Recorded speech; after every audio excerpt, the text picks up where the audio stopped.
The window between us. The night wasn't supposed to be this alive. The air was still warm, and the street outside my apartment slept under the soft hum of the yellow lamps. I was in my comfort zone, messy bun barely holding, an old tank top that hung a little loose, shorts that barely reached my mid-thigh. My skin still carried the traces of the evening shower, faintly dewy, the kind of careless softness you only have when no one's watching. Except someone was. Tap, tap, tap. I froze my mouth halfway to my lips. My head turned slow, hesitant, the way you do when your instincts already know who's there.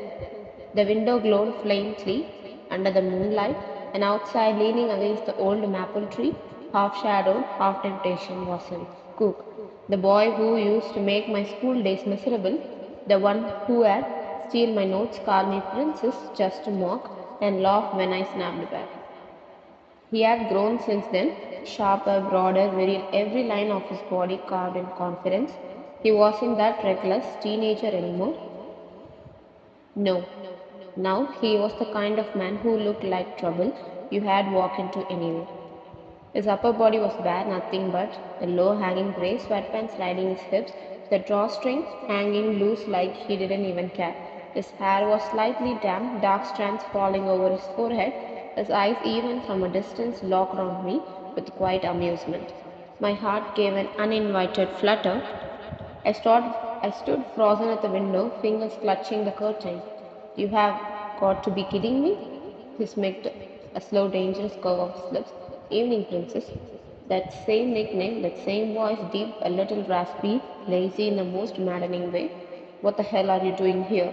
I hissed, keeping my tongue low, checking if my favorite enemy still lives here. He tilted his head, his gaze trailing down, unhurried, deliberate, from my face down my shoulders, stopping where the thin strap of my tank top slipped slightly off. His lips twitched like he caught the thought I didn't want him to see. I crossed my arms instantly, heat rolling up to my neck. Don't you have better things to do? Not tonight. He leaned against the tree more comfortably, arms crossed over his chest now, muscles flexing under the dim light. His tone was casual, but his eyes, those dark, unreadable eyes, stayed trained on me, watching, measuring. You should go, I said firmly, though my voice wasn't ready, steady as I wanted. Why? His mid deepened. You look cute when you're angry. Cook, I warned. Say my name again. I blinked. What? His tongue ran over the corner of his lip, playful. You said it like you hated. You still hate it? Try it softer this time. My jaw tightened. You're insane. Maybe. He chuckled under his breath, gaze never leaving mine. But you are the one talking to me through a window in a tank top. My mouth parted, ready to fire back, but the words caught somewhere between irritation and breathlessness. The nerve of him, standing there half naked, teasing like nothing had changed, like the years of distance was just a blink. You don't belong here. I muttered. He tilted his chin, eyes flickering to my lips for a second too long. You sure about that? The silence stretched heavy with everything unsaid. His eyes softened just barely, and then he smirked again, leaning down slightly, the moonlight catching on his skin. You still bite your lip when you're annoyed. I do not. I snapped, realizing too late that I was, in fact, doing exactly that. Who grinned, slow and satisfied. You always did make that too easy. He took a step closer to the window, his hand brushing over the glass. The barrier between us suddenly felt too thin. My pulse drummed in my ears, every breath felt shallow. Go home, I said this time quieter, softer, more plea than command. He looked at me for a long moment, his expression unreadable. Then his lips curved again, smaller, more dangerous. Sweetheart, he murmured, his tongue low, deliberate. You are the one keeping me here. And with that, he turned just enough for the moonlight to catch on the sharp line of his back, muscles shifting under his skin before stepping back toward the tree. But halfway though he passed, his head turned, eyes glinting like he had remembered something. Nice view, by the way, he said, voice dripping with wicked amusement. Keep your curtains open next time. And then, just like that, he was gone, swallowed by the night. leaving me standing there breathless, my fingers still pressed to the cool glass, wondering why the hell my heart was still racing. She shuts the curtain, locks the window, swears he won't come back, but the glass cracks anyway. He doesn't knock this time. Between his shadows, the curtain fell shut with a sharp click. The sound echoed through the stillness of my apartment like the end of a scene, as if that ridiculous encounter was over, boxed neatly away behind glass and fiber, except it wasn't. My fingers lingered on the edge of the curtain, heart still thrumming in uneven beats. His face kept flashing in my mind, that half-smirk, that gaze that felt too heavy to be casual. I exhaled sharply, muttering to myself, unbelievable. He's still the same arrogant crash. The sound tore through the night. Glass splintered behind me. I spun around too late. Cook stood all the way through my window. One arm raised the frame, shards glinting on the floor around him. The night air spilled in behind him, cool and electric. His chest heaved slightly, his hair a mess of dark strands over his forehead, and the faintest grin curved his lips. You broke my window, I blurted, my voice half shocked, half hurry. He swung a leg over the sill like it was nothing, stepping barefoot on my floor. You shouldn't have left it unlocked, he murmured, his voice rough from the night air. My pulse leapt. The dim light from the hallway stretched across his bare torso, tracing every hard line and shadow. The sharp dip at his waist, the way his sweatpants hung low enough to make my breath falter. Cook. He looked up and the world narrowed to that single glance, dark, intent, unreadable like a storm waiting to happen. Miss me? He asked, his tongue teasing, but the glint in his eyes said something else entirely. You're insane, I snapped, stepping back. You can't just break into people's houses. He shrugged, completely unfazed. Didn't feel like knocking twice. Get out, or what? That was all he said. Two words, quite almost whispered, but the challenge in his voice hit harder than any yell. I backed up, but he followed slow, deliberate steps that made the floor creak beneath him. The distance between us shrank with every second until the scent of him, warm skin, faint sweat, and something darker like rain and smoke surrounded me completely. He stepped just inches away, his shadow swallowing mine. My back brushed the edge of the hallway wall. I said, leave.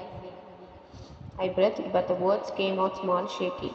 He lifted his hand, and for one heart-stopping moment, I thought he had touched me, but his palm landed on the wall beside my head instead, the moment sharp, confident, controlled. The sound of his breath slow, even too close, filled the silence between us. I could feel the heat rolling off his skin. Why? He asked low. You're scared or curious? I swallowed hard. You think I'm curious about you? His eyes flickered to my lips again. You tell me. The halfway light caught the faint gleam of sweat on his collarbone. The rise and fall of his chest matched the unsteady rhythm in mine, an unspoken pulse that neither of us dared to break. He leaned in, not touching, but close enough that the space between us turned into something else entirely. Every inch of air burned with tension. You shouldn't be here, I whispered. Maybe. His gaze dropped again, tracing down my neck before finding my eyes once more. But you didn't really want me to go either. I blinked, stunned, my breath catching. You're delusional. His lips curved slow and knowing. And you're still lying. For a heartbeat silence, then with that same dangerous ease, he stepped back, only enough to look me over again. His gaze unapologetically bold. You always did have the thing for trouble, he murmured. I did not. His mint eyes glinting. You still do. He brushed past me, not touching, but close enough that the warmest shoulder grazed the edge of my arm. The faintest brush, and yet it sent a spark through me that made my lungs tighten. He walked toward the living room, bare feet silent on the floor, like he had done this before, like this was his home. And for the second, I hated that my knees felt weak watching him. I followed, my voice unsteady but determined. You're seriously not staying? Why not? He said, settling on my couch like it was his. One arm stretched lazily over the backrest, his muscles flexing, his smile growing wider. You're awake. I'm bored. Seemed like a good time to catch up. You broke into my apartment. He leaned back, eyes glinting with amusement, and yet you're still talking to me instead of calling the cops. I glared, but it only made him grin. The slow, satisfied Grindra's speech that reaches his high, soft, dangerous, and intrinsically magnetic. You're impossible, I muttered. He tilted his head, but she missed me anyway. My breath caught, and before I could answer, he reached forward not to touch me, but to pluck the loose thread from the hem of my shirt. The movement was slow, careful, intimate in the smallest way.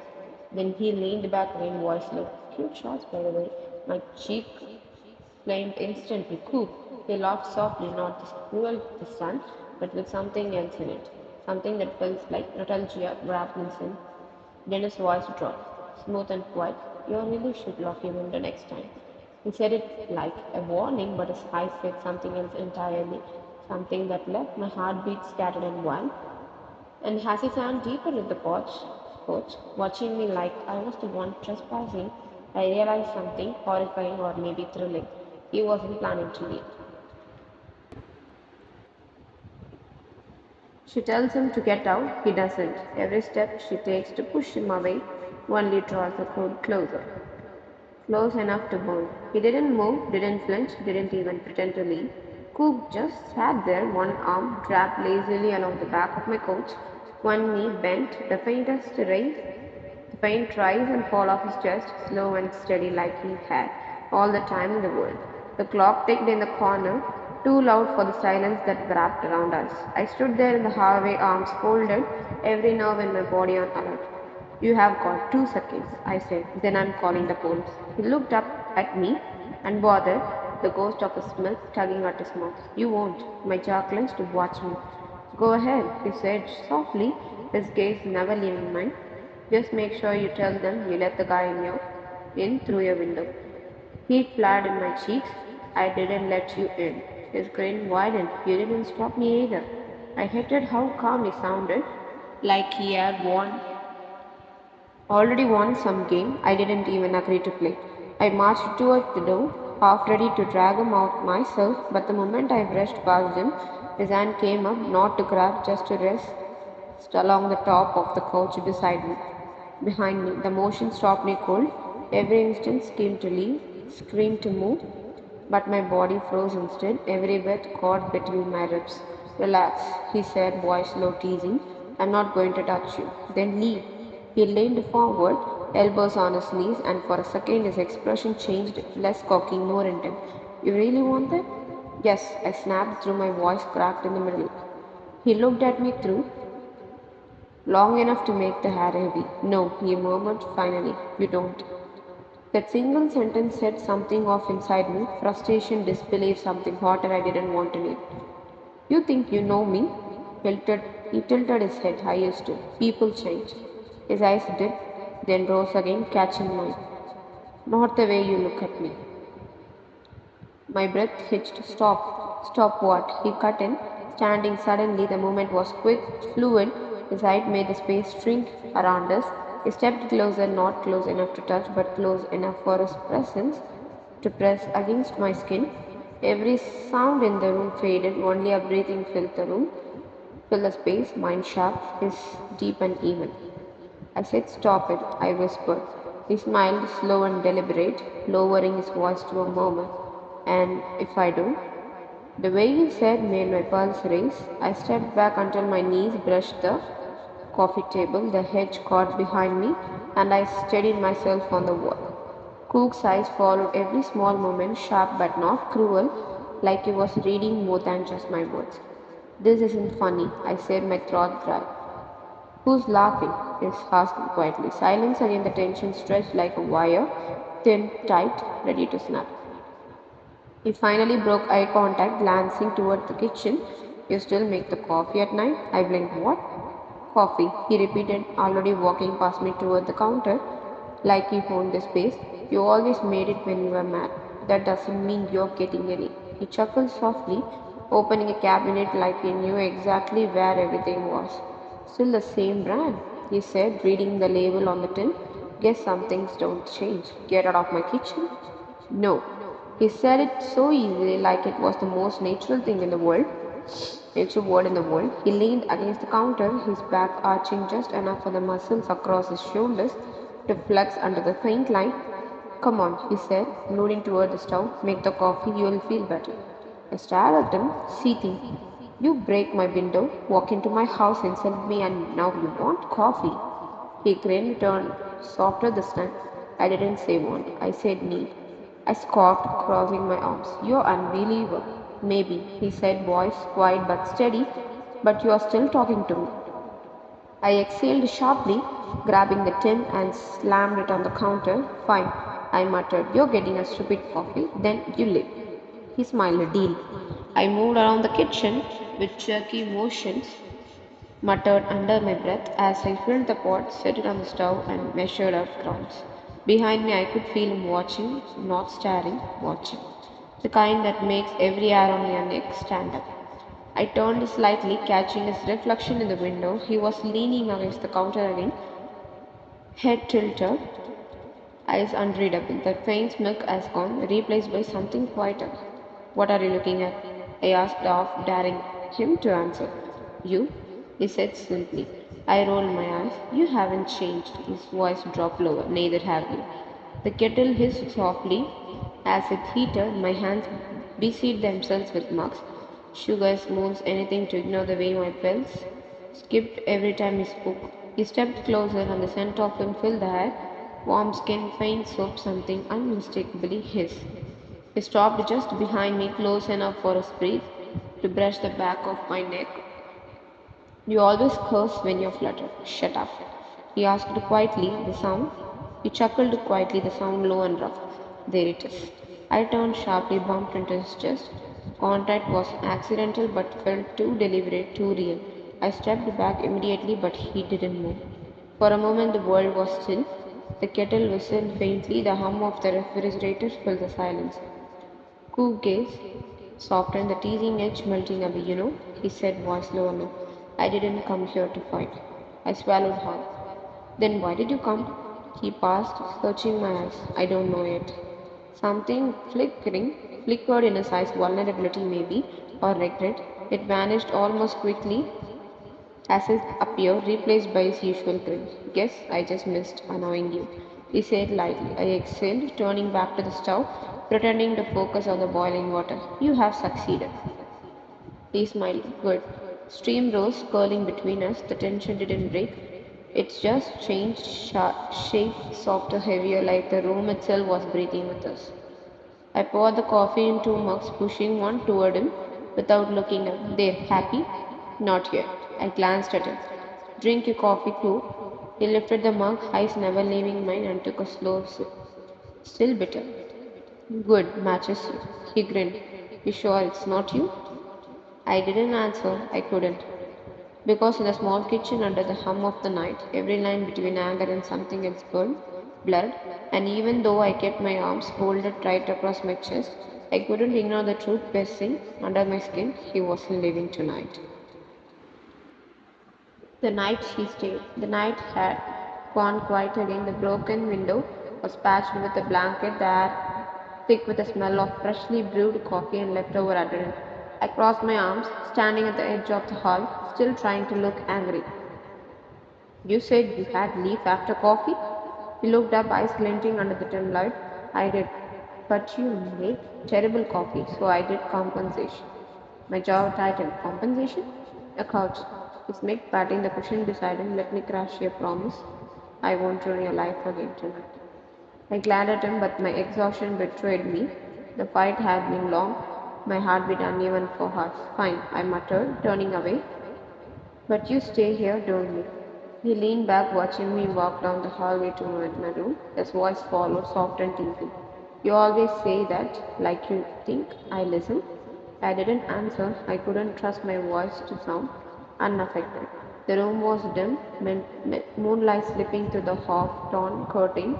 I sank into the bed, burying my face in the pillow. For the first time in years, the house felt alive, and that unsettled me more than his teasing ever had. I could hear him out there, shifting, the faint creak of the couch, the rustle of fabric, every sound carried through the thin wall. My body refused to relax. Minutes turned into hours, the silence stretched. Then his voice came low and rough with fatigue. Your name still awake? I rolled to my side, staring at the wall. What do you want? Just making sure you didn't You didn't die from all that crying, he murmured. You are quiet when you're not mad. I sighed half into the pillow. You're loud even when you're supposed to be sleeping. A soft laugh drifted. A soft laugh drifted through the air. It wasn't cruel like it used to be, just quite warm and real. Another hour passed. I could tell he hadn't sleep. I hadn't either. My mind kept replaying his face earlier, the way his voice dropped when he said my name, the way his eyes softened even though his words were sharp. Somewhere between the old annoyance and the new awareness, I had lost the rhythm of it. Finally, I whispered into the dark, You're still awake, aren't you? He didn't answer right away. Then his voice came lower now, almost near the edge of the breath. Yeah. Why? Silence, then. Didn't want to leave you alone after breaking the window. My chest tightened unexpectedly. It wasn't teasing tone anymore, just quiet sincerity that made something flutter in my stomach. Go to sleep, Cook, I whispered, softer this time. You first, he said like a challenge. I smiled despite myself and rolled onto my back, staring at the ceiling, the faint hum of the night wrapped around us. Two people in different rooms, same silence, same racing heart. When dawn started to stretch pale light across the floor, I finally stood. The house was still, the air cooler. I padded softly into the hall, ready to find him sprawled over the couch. He wasn't. For one quick, startled second, I thought he had left. Then I saw him half sitting, half sleeping on the couch, with his head tilted back, mouth parted slightly, hair a mess. Something inside my chest loosened. I grabbed a blanket from the chair and wrapped it over him. He didn't wait, just shifted slightly, mumbling something. It sounded suspiciously like my name. I stood there for a long time, watching the rise and fall of his chest, the softened edge of his usually sharp expression. The same boy who once threw paper balls at me in class now looked human, peaceful, maybe even cool. Good night, Cook, I whispered, brushing a stray lock of hair from my face. He smiled in his sleep. For the first time in years, the sound of his breathing didn't annoy me. It calmed him.